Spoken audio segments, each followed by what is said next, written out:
안녕하세요. 타이거 스포츠 아카데미 타이거스입니다. 네, 이번 시간에는 지난 영상에서 제가 말씀드렸던 파노라마 사진의 준비하는 과정, 노달 포인트를 찾는 과정, 뭐 이런 파노라마 촬영에 관한 얘기들을 좀 했고요. 그다음에 이번 시간에는 파노라마 사진을 이제 스티칭하는 종류와 특징, 뭐 이런 거에 대해서 한번 얘기를 해보려고 합니다. 오늘 영상을 보시기 전에 이전 영상, 바로 전 영상을 한번 보시고 오시면 훨씬 도움이 많이 되십니다. 그래서 촬영을 어떻게 하는지, 왜 노달 포인트를 찾는지 이런 것들을 아시고 그리고 나서 들으시면 훨씬 이해가 빠르실 겁니다. 네, 그런데 파노라마 스티칭의 종류를 먼저 얘기하기 전에 질문이 있었어요. 파노라마 사진을 편집할 때 어떤 편집 프로그램을 이용해서 파노라마를 붙이는지 물어보신 분이 계세요. 결론부터 말씀드리자면 저는 거의 대부분의 경우는 포토샵을 이용해서 파노라마를 스티칭한다, 이제 이렇게 말씀드리고요. 그럼 이제 이왕 우리가 파노라마 사진을 전문으로 편집하는 프로그램을 얘기한 김에 어떤 것들이 있는지, 어떤 것들이 좋은 기능을 갖고 있는지 한번 알아보면, 첫 번째로는 진짜 전문가용으로 PT9이라고 하는 파노라마 편집 프로그램이 있습니다. 강력한 스티칭 엔진을 갖고 있어서 고품질의 파노라마를 생성해낼 수 있고요. 특히 구형 렌즈라든지 어안 렌즈라든지 뭐 이런 것들을 다 지원이 가능해서 자동으로 그런 것들 다 맞춰주면서 HDR 파노라마도 지원하면서 360도 VR도 지원합니다. 그래서 VR 제작하시는 작가님들이 많이 사용하는 게 바로 이제 PT9이라고 하는 프로그램이고요. 단점이라고 하면 유료입니다. 두 번째로는 휴진이라고 하는 프로그램이 있는데 이거 같은 경우는 무료예요. 그래서 파노라마를 기준점으로 해가지고 자동 수동 파노라마를 생성하는 기능도 제공하고, 이것도 마찬가지로 다양한 스티칭 방법을 제공해줘요. 다만 인터페이스가 되게 어렵고 복잡해서 익숙하지 않으면 사용하기가 좀 불편한 그런 점이 있습니다. 세 번째로 이제 제가 소개시키는 거는 제가 가장 많이 사용하고 여러분들이 가장 익숙한 포토샵입니다. 포토샵도 6가지의 스티칭 방법을 제공하죠. 그래서 오늘은 그에 대한 이제 특징에 대한 얘기를 좀 다룰 건데, 초보자도 쉽게 접근할 수 있는 장점이 있죠. 비교적 뛰어난 성능을 갖고 있어요. 앞으로는 점점 더 성능이 업데이트될 겁니다. 왜 그러냐면 이제 포토샵에 AI 기능이 들어오게 되면서 기능들이 자꾸 발달될 가능성이 굉장히 크죠. 제가 생각하기에는 굳이 뭐 360도 VR이라든지 이런 걸 하지 않고 어안이나 뭐 이런 것들에 대한 파노라마를 하지 않는다면 포토샵만으로도 충분히 하죠. 네, 그 다음에 이제 그 이후로 다음 것들이 또 있는데, 포토 스티처라고 하는 것도 있고, 오토 스티처라는 것도 있고, 포스 파노라마 프로 뭐 이런 것들이 있어요. 이런 프로그램들은 제 개인적인 생각은 그냥 간단하게 스티칭 해주고 제한적인 편집 기능을 갖고 있어요. 그래서 고급 그 파노라마에는 사용하기 좀 불편한, 그리고 적합하지 않은, 좀 기능이 많이 떨어진다, 이렇게 생각하시면 되고요. 파노라마 사진을 편집한다는 의미에서 본다라면 굳이 이제 이렇게 전문가용은 안 써도 포토샵만으로도 충분하다. 특별한 목적일 경우에만 이제 저런 걸 쓴다, 이렇게 생각하시면 좋을 듯 합니다. 그래서 오늘은 포토샵에 있는 스티칭의 종류, 그리고 그 특징, 그거에 대해서 한번 말씀드리도록 하겠습니다. 네, 그러면 먼저 파노라마 스티칭을 어떻게 하는지 그것부터 간단하게 설명드리겠습니다. 포토샵에서 붙이는 방법도 있고요. 그 다음에 라이트룸이나 ACR을 이용해서 붙이는 방법도 있는데, 라이트룸하고 ACR은 동일한 방법이죠. 어디에 들어가서 쓰느냐에 따라 다르고, 포토샵은 좀 더 다양하게 6가지를 제공하는 그 차이가 있고, 포토샵을 이용하느냐 라이트룸이나 ACR을 이용해서 붙이느냐, 뭐 이런 차이가 있을 수 있습니다. 예시가 되는 사진은 이제 내소사 파노라마인데요. 세로 파노라마를 해서 내장을 담았습니다. 제가 이 사진을 촬영할 때는 광각으로 찍게 되니까 사찰이 너무 작아서 사찰을 좀 크게 하고 싶고, 그런데 그렇게 크게 해가지고 망원으로 찍었더니 사찰은 커지는데 눈 온 느낌의 이 산, 주변에 산이 안 나와서, 그래서 이제 파노라마를 찍은 건데, 이 사진은 전부 다 70-200을 놓고 95mm로 촬영을 했고요. 오버랩을 얼마나 했느냐 한번 볼게요. 이 집을 기준으로 이 집이 요만큼 같죠. 요만큼 오버랩 된 거라고 보시면 되죠. 그 다음 사진 볼까요? 여기 집을 기준으로 여기로, 그러면 이렇게 2장 합친 거라고 보시면 되죠. 자, 그러면 제가 망원을 쓸 때는 지난 영상에서 30% 정도 오버랩 한다고 그랬는데, 전체 중에 요만큼씩 오버랩 시킨 거예요, 지금. 그래서 대략 30% 정도의 오버랩을 시켰습니다. 자, 그러면 지금 이 사진은 오버랩을 망원으로 쓰면서 30% 정도 많이 오버랩을 시켰고, 가까운 곳을 찍는 게 아니라 먼 곳을 찍으니까 노달 포인트에 조금 더 자유롭죠. 그럼 이런 사진은 수평만 잘 맞춰도 충분히 잘 나오는 사진이 돼요. 그런데 촬영하는 위치가 바위 위에 낭떠러지 바로 옆이라서 수평은 최대한 맞추느라고 했지만 저는 이렇게 촬영이 됐다, 이렇게 보시면 되고요. HDR이나 라이트룸은 HDR 파노라마를 제공을 하죠. 포토샵은 HDR 파노라마를 제공하지 않습니다. 만약에 이제 HDR을 이용하신다라고 하면 이거 전체를 다 열어도 관계는 없겠죠. 전체를 다 선택하시고 오른쪽 마우스 누르시면 파노라마로 병합하는 HDR을 안 하는 거고요. HDR 파노라마를 누르면 이거 전체를 다 HDR로 지가 병합을 하고 그리고 파노라마 붙이는 그런 형태가 될 거고요. 네. 그러면 이제 이렇게 파노라마가 붙었습니다. 여기 보시면 파노라마 스티칭 방법이 구형으로 붙이는 방법, 원통형으로 붙이는 방법, 원근형으로 붙이는 방법, 이렇게 이제 세 가지가 있을 겁니다. 그거에 따라서 붙이는 방법이 조금씩 다르기 때문에 결과가 조금씩 달라질 수 있고요. 제가 이 사진은 노달 포인트를 정확하게 잡지는 못했어요. 사정상 현장에 좀 문제가 있어서 정확히 잡지 않으면 최대한 잡으려고 노력은 했지만 그 노달 포인트가 많이 틀어져 있으면 많이 틀어질수록 이 결과들이 엄청나게 많이 바뀝니다. 근데 이제 노달 포인트가 맞으면 크게 많이 바뀌지 않는 정도가 될 거고요. 가장자리를 채우기, 원래는 여기 지금 제가 자동 자르기로 이렇게 해놨어요. 자동 자르기 하지 않으면 이런 식으로 붙을 거고요. 원통형은 이런 식으로 붙을 거고 구형은 이런 식으로 붙을 겁니다. 그 다음에 자동 자르기를 해놓으면 여기 엣지 쪽에 사진이 있지 않은 부분들은 자동으로 잘라서 이렇게 만들어 주기도 하죠. HDR 파노라마를 했기 때문에 HDR까지 같이 동시에 진행을 한 형태가 될 거고요. HDR에 대해서는 제 이전 영상을 한번 참고하시면 도움이 되실 것 같습니다. 그다음에 여기 자동 설정, 그러면 이제 노출을 자기가 알아서 잡아주는 그런 기능까지가 있죠. 자동 설정해 놓으면 이제 노출을 자동으로 잡아주는데 이거는 굳이 여기서 안 하셔도 HDR이나 라이트룸의 그 편집에 들어가셔서 자동 눌러도 똑같은 결과가 나옵니다. 이런 식으로 해서 병합하시면 되겠죠.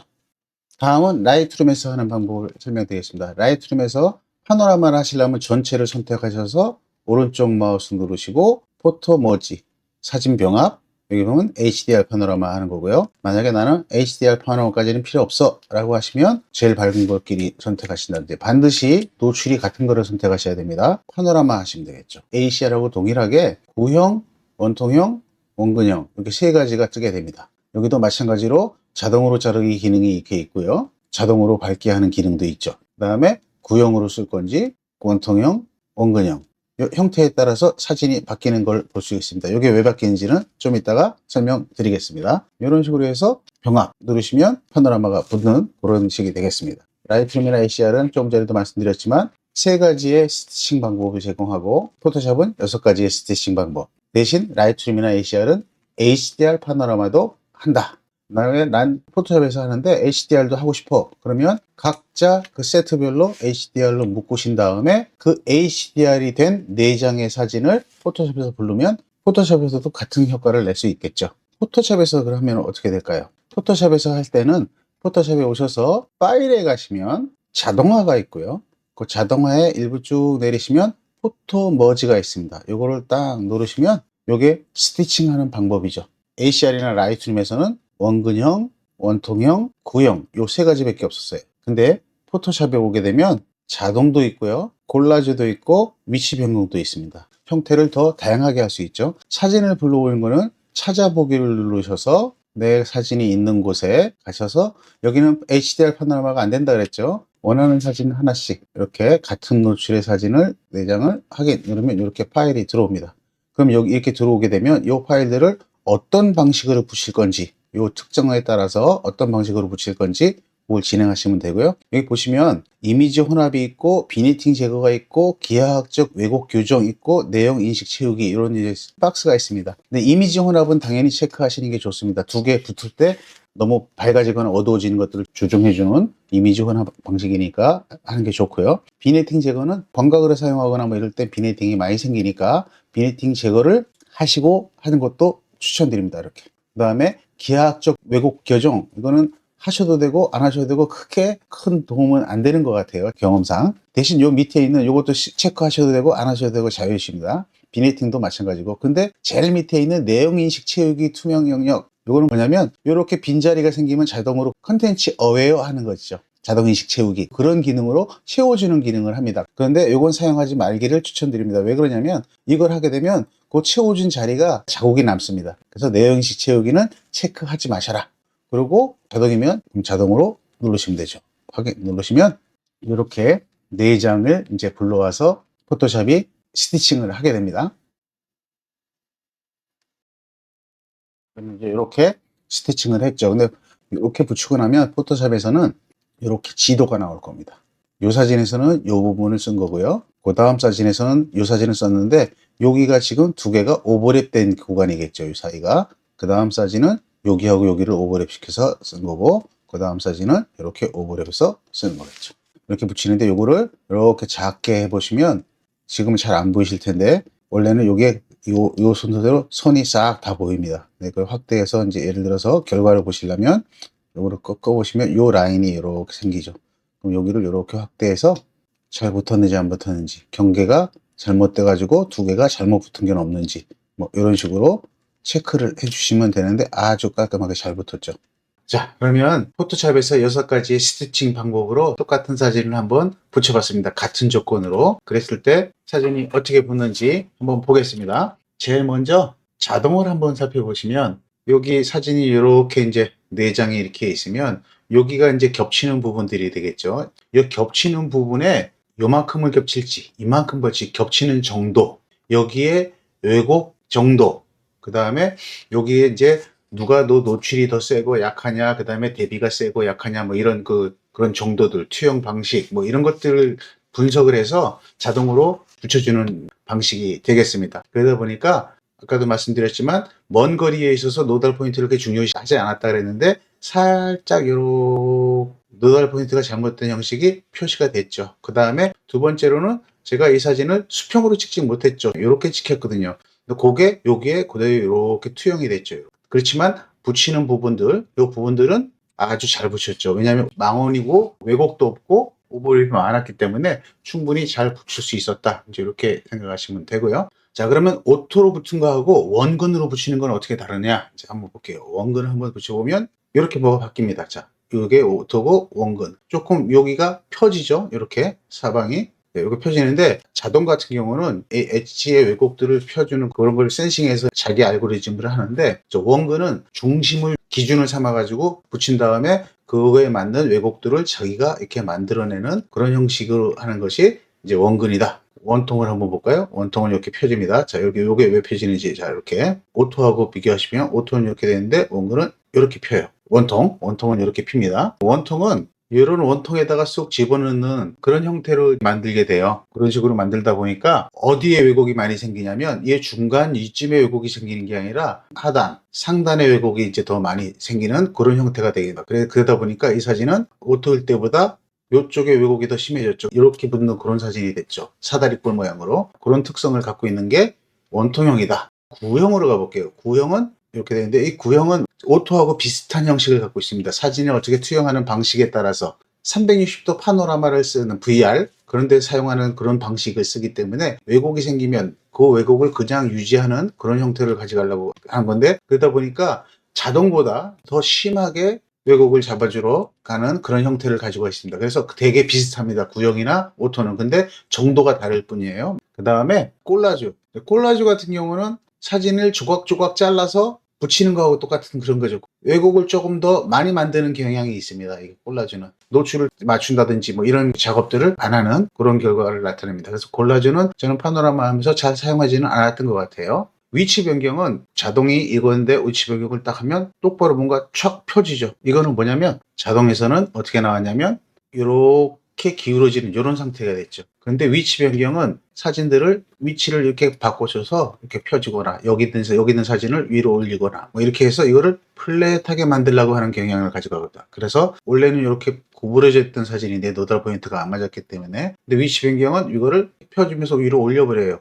위치만 이동시킬 뿐이지 이 사진의 스케일 조정은 안 합니다. 크기 조절. 자동 같은 경우는 여기가 더 작아졌던 건데 만약에 안 맞았다 그러면 스케일을 조정해서 맞춘다든지 뭐 그런 것들을 하거든요. 구형은 그걸 더 적극적으로 하는 거죠. 그런데 위치 변경은 위치만 변경시키지 사진 크기가 안 바뀌어요. 이 사진 크기가 안 바뀌었죠. 지금 같은 크기가 계속 그 기울기대로 가져가는 거죠. 네, 이런 특성을 갖고 있습니다. 파노라마 붙일 때 이런 특성을 이용해서 우리가 파노라마를 붙이면 좋은데 어디에 그럼 쓰면 더 좋은지 그것도 좀 한번 알아보겠습니다.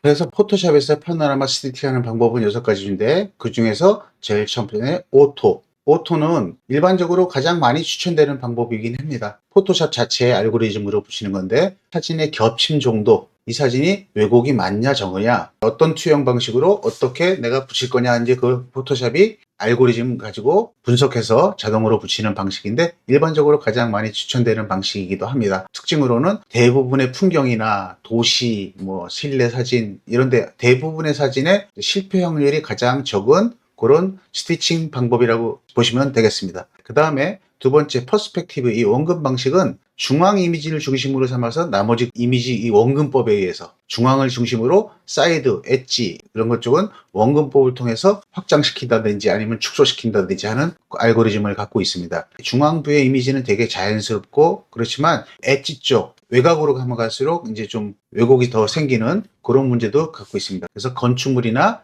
인테리어, 직선이 많은 장면들 그런 데서 이제 좀 자주 사용하는 방법이라고 생각하시면 되겠습니다. 실리드리컬 원통형인데요. 원통형은 사진을 이게 원통을 쭉 펼쳐가지고 투영하듯이 올려놓는 그런 형식이 되는데 보통 이제 좌우로 넓은 형태의 풍경이라든지 수평 라인이 자연스럽게 나오게 하는 그런 풍경, 이제 그런 데 많이 쓰고 대신 수평 라인이 자연스럽게 나오긴 하지만 그것 때문에 상하 라인이 왜곡이 발생할 가능성이 되게 큽니다. 그래서 가로폭이 굉장히 넓은 파노라마 이럴 때는 이게 이제 원통형이 조금 유리합니다. 그래서 구도가 수평으로 많이 되어 있는 수평 구도 중심의 파노라마 뭐 이럴 때는 원통형이 조금 유리합니다.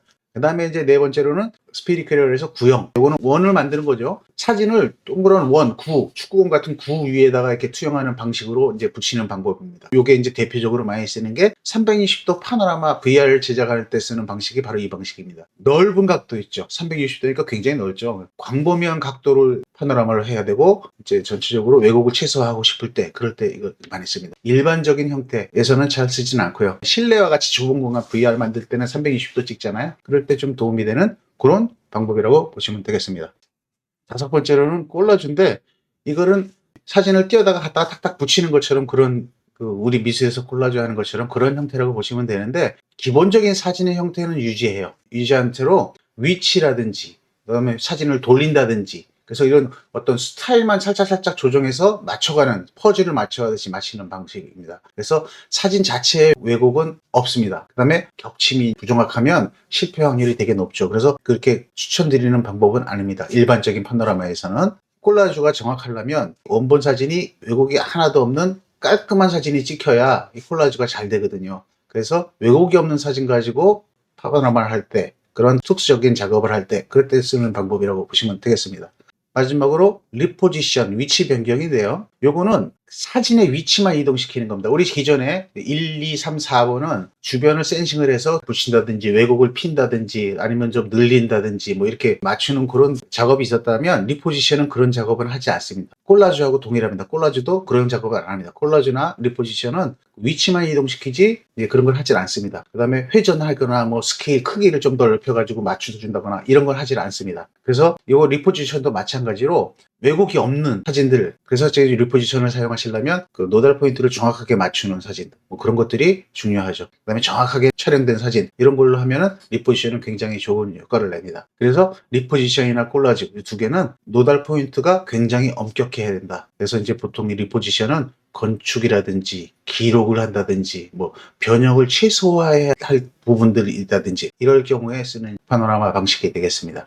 마지막으로 우리가 파노라마 사진을 붙였을 때 파노라마 사진이 이제 스티칭을 하고 나면 잘 붙지 않는 경우들이 되게 많은데 이제 왜 그런지 하고 그 다음에 우화정에서 극단적인 예로 샘플 사진을 하나 만들어 봤는데요. 삼각대도 놓지도 않고 그냥 손으로 세로 사수로 8컷을 찍었습니다. 1635 GM2를 이용해서 25mm로 촬영을 했고요. 중요한 거는 교육 자료로 만드느라고 손으로 들고 자 그러면 뭐가 안 되겠습니까? 수평 조절이 안 되죠. 아예 수평 조절이 안 됐다고 보시면 되고 노달 포인트도 조절이 안 됐죠. 그런데다가 카메라 바로 앞에 저 단풍 나무들 이런 나무들이 제 눈앞에 바로 있는 거죠. 가깝고 전경이 가까우면 가까울수록 노달 포인트를 더 엄격하게 잡아야 된다는데 그것도 안 잡았죠. 자 그럼 이런 사진을 붙였을 때 당연히 잘못 붙은 데가 발생하게 될 겁니다. 그런 경우가 만약에 발생하게 되면 어떻게 대처하는지 그거에 대한 얘기를 해볼까 합니다. 그래서 제가 제일 밝은 거 8장을 이렇게 해서 붙였습니다. 첫 번째 보는 요거는 자동으로 붙인 겁니다. 또 하나는 대표적인 예로 구형으로 한번 파노라마를 붙여본 거고요. 그럼 여기 지도가 쭉 나오죠. 자동도 마찬가지로 이렇게 쭉 지도가 나올 거고요. 자, 그 다음에 마지막으로 위치 변경을 한번 해볼게요. 어떻게 달라지는지 그 느낌만 아시면 왜 노달 포인트가 정확해야 되는지를 금방 캐치하실 겁니다. 자, 결과는 리포지션이 제일 깨끗하게 된 것 같이 되어 있죠. 그러면 한번 쭉 한번 체크해 볼게요. 어디가 잘못됐는지. 자, 먼저 자동으로 해보면 요거 쭉 이렇게 꺼보세요. 요게 이제 한 장짜리 첫 장이겠죠. 마지막 장에 원래는 이렇게 이 방향으로 찍었으니까 요 상태에서 그 다음 장을 붙여보시면 어디 붙었는지 이렇게 뜨죠. 보시면 비교적 잘 붙었죠, 여기는. 근데 자동으로 하다 보니까 자, 요 아래쪽하고 위쪽하고 노출이 살짝 다르긴 해요. 여기도 뭐 크게 나쁘진 않습니다. 자, 요런 거를 확인할 때는 어떻게 하시냐면 저게 요 부분이죠. 엽니다. 원래는 그래서 저 8장을 다 옆에다 열어놓고 하나씩 비교해 보시면 더 좋습니다. 그러면 요거를 전체를 카피해서 여기다 갖다 놓으시면 원래는 요런 사진이었어요. 근데 요게 이렇게 바뀐 겁니다. 요런 데를 이렇게 보시면서 요거가 네, 정상적으로 잘 붙었네요. 그죠? 요런 데도 이렇게 보시면 네, 정상적으로 잘 붙었고요. 그래서 크게 문제 없어요. 여기까지는. 대표적인 걸 얘가 알고리즘으로 골랐고, 그 다음에 이렇게 작은 것들은 붙이고 나서 빈자리를 채우는 방식이기 때문에 이런 것들은 크게 영향을 안 줍니다. 이 작은 것들은. 큰 거 한번 볼게요. 이거. 자, 눈으로 확 보이죠? 여기 하나 이제 있죠? 그 다음에 요거를 딱 붙이면 여기가 문제가 되네요. 눈으로 크게 보이는 건 이런 것인데, 물론 이제 다른 것들도 이렇게 사진을 꺼내서 비교해 보면서 그거하고 맞나 안 맞나 이렇게 체크해 보시면 좋습니다. 자, 노달 포인트 안 맞았죠? 수직 수평도 안 잡았습니다. 그러니까 이제 이렇게 나오는 크게 대표적으로 뭐 이런 것들이 잡혀 있네요. 요거는 구형으로 한 거. 눈으로 봐도 그냥 여기 하나 떴죠. 여기도 떴죠. 전체적으로 이제 기울어짐, 이렇게 기울어진 왜곡이 더 크죠. 크게 요 두 가지가 이제 많이 걸렸고요. 여기로 가볼게요. 요거 같은 경우는 리스케일링이라든지 스케일 조절하는 거라든지 뭐 이런 거 안 한다 했죠. 얘도 그럼 보시면 이런 부분 뭐 크게 이런 데도 걸리고 여러 가지가 걸려 있죠. 이런 데도 지금 걸려 있고 대신 얘는 수평은 딱 맞았죠. 왜냐면 위치만 바꾼 거니까 이게 기울어졌더라도 위치만 바꾼 거니까 사진이 지금 위로 올라가고 이렇게 지가 알아서 위치를 바꾼 거 보이시죠? 이렇게 위치를 바꿔서 맞춘 거니까. 자, 그런데 여기도 심하게 요건 수직 수평이 맞았는데 여기가 원래 살짝 이렇게 나오긴 합니다. 이렇게 나오긴 하지만 굉장히 심하게 구부러졌죠. 자, 그러면 여기는 덜 구부러졌죠. 기울기는 이렇게 기울어졌지만 요 두 개가 어느 정도 플랫하게 평행하게 유지가 되죠. 자동으로 가도 요거하고 요게 정상적으로 맞죠. 일반적으로 사진 찍으면 이렇게 나옵니다. 그러니까 요거 잘 맞았어요. 리포지션 가면 느린 거 안 하니까 이게 완전히 밑에 게 완전히 기울어져 버렸죠. 이런 현상들이 생깁니다. 이렇게 찌그러지면 사진을 찍어 왔는데 우리가 다시 갈 수도 없잖아요. 그러면 요것들을 다시 어떻게 에디팅을 하는 걸 해야 되는데 에디팅 하는 방법은 여러 가지가 있습니다. 간단하게 하는 방법은 요 사진, 첫 번째 사진이죠. 요 사진하고 요거를 연결시켜 주는데 여기 눌러주시면 마스킹이 돼 있죠. 까맣게 돼 있는 곳은 이 사진에서 표시가 안 된 곳이죠. 그러면 아까 그 사진은 요 사진이고 요 두 개를 연결시켜야 되는데 어떻게 연결시키냐면 자, 마스킹 요걸 한번 연장시켜 볼게요. 요 나무를. 그러면 요 사진에서 브러쉬로 온을 시키고 여기를 이렇게 칠해 주시면 칠해지겠죠. 이 사진이 원래 이렇게 간 사진이에요. 이렇게 된 사진이에요. 여기 이제 사진이 여기가 경계죠. 이 사진의 경계가 여기에요. 여기. 그래서 요거를 이렇게 연결해 줍니다. 그다음에 요 아래 사진 한번 볼게요. 여기는 X. 그래서 여기는 까맣게 채워 놓으세요. 자, 그다음에 요 아래 사진은 요 사진인데 요 사진에서 까만색으로 여기를 한번 닦아 볼게요. 자, 이렇게 닦이죠. 그럼 요때 요 위에서 여기를 뭐 이런 식으로 복구가 가능해요. 자, 그런데 요게 요까지 가면 경계가 있어서 더 이상 못 가잖아요. 이렇게 갈 텐데 여기서부터는 경계가 있으니까 못 가죠. 이제 이럴 때 요 사진에서 트랜스폼을 좀 이용하실 수 있습니다. 요 사진에서 자, 이렇게 계속해서 여기 칸을 더 세밀하게 조절할 수 있습니다. 이렇게 세밀하게 조절하는 이유는 이렇게 해놓고 요거를 이렇게 움직이면 주변이 안 움직이고 걔만 움직이게 할 수 있거든요. 저는 오늘은 그냥 러프하게 어떻게 하는지 그것만 보여드릴 테니까 세밀하게 할 때는 좀 달리 하셔야 됩니다. 좀 더 세밀하게 하셔야 되겠죠. 이제 사람마다 요거 정상적으로 나오려면 자, 그래서 엔터. 예를 들자면 자, 컨트롤 D 이런 식으로 예를 들자면 이렇게 하시고 여기 정리를 하신다든지 뭐 이렇게 할 수도 있고요. 방법은 여러 가지가 있습니다. 자, 그래서 두 개를 연결시킬 때 필요한 부분을 한 부분에선 지우고 한쪽 부분은 보강하고 지우고 보강하면서 연결 매끄럽게 시키든지 아니면 이제 요거를 트랜스폼을 이용해서 그 부분만 이용해서 두 개를 매칭 시켜 준다든지 이런 데도 한번 다시 해 보시면 자, 요거죠. 여기가 없죠, 지금. 나무가 있어야 되는데, 그럼 지금 이 사진, 요 사진에서는 고기가 여기를 지워버리면, 만약에 이렇게 지워버리면 하얗게 뚫리거든요. 근데 원래 있던 요 사진, 그 사진은 요 사진이군요. 요 사진에서 여기서 여기를 하얗게 해서 다시 살려주시면 걔네들은 살죠, 그게 다시. 그다음에 여기 안 지워져 있던 이유는 얘가 요거 뒤집으면 됩니다, 순서를. 이렇게 하면 그러면 여기가 다시 살아오니까 이런 식으로 떼오시면 됩니다. 그다음에 이런 식으로 수동으로 채워 나가시면 됩니다. 이렇게 하면 여기가 이제 바뀌었죠. 그러니까 여기에 지금 마스킹 되어 있는 영역을 내가 조절을 하는 겁니다. 그 다음에 이거를 순서가 이대로 나오니까 이렇게 되는 경우가 있는데, 순서를 뒤집으면, 지금 제가 이거 순서를 뒤집었죠, 두 개를. 순서를 뒤집으면 누가 더 도미넌트해지는지, 누가 더 주가 메인이 되는지를 바꿀 수 있어요. 그러면 거기에 이제 이렇게 칠해 주시면 됩니다. 이게 지금 다 치워졌잖아요. 근데 다만 한 가지 문제점은 뭐냐면, 파노라마 보실 때는 두 개의 오버랩 되는 부분이 노출을, 얘네들이 적당한 노출을 맞추는 건데, 이렇게 하게 되면 한쪽 노출로 따라가게 되니까 이런 데는 지금 노출이 맞은 상태로 돼 있는데, 이런 데는 여기는 어두워졌죠. 그런 것들은 나중에 좀 정리하셔서 노출을 맞추신다든지 하셔도 되고요. 이게 이제 제일 쉽게 바꾸는 마스킹 영역을 바꾸는 겁니다. 누가 더 메인이 되게 하는지. 이렇게 매뉴얼을 할 때는 이렇게 해야 되는데, 대신 매뉴얼은 좀 복잡하죠.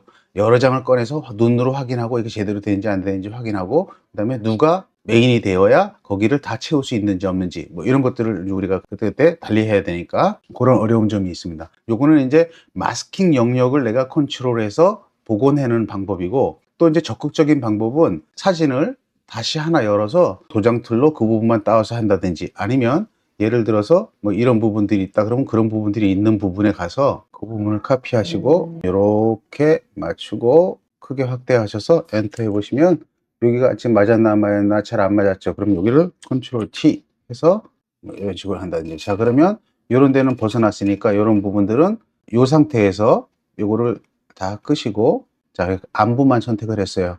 컨트롤 Shift I 하면 바깥쪽이 선택이 되죠, 반대쪽이. 그리고 딜리트 해버립니다.